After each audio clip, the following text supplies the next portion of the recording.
then there's aspects of the operation that end up being costs to us, and we're trying to minimize that. And there's aspects of the operation that are costs to retailers, and we're trying to minimize that as well. So from that perspective, it's fairly straightforward ROI cases in many cases.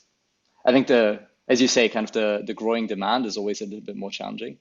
How do you account for that stuff? Because like the demand isn't necessarily profitable in some industries, right? So I think kind of you need to take them into account at both sides.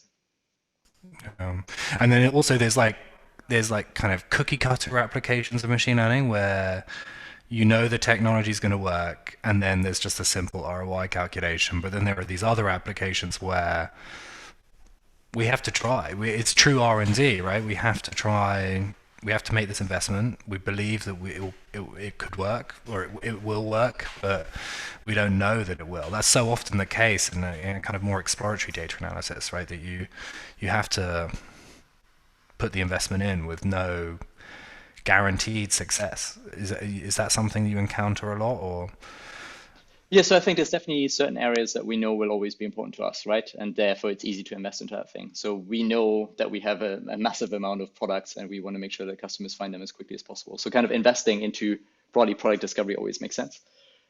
There's other areas as well where kind of, again, it's a big part of the operational costs. So therefore investing into making those operations better and more efficient makes sense.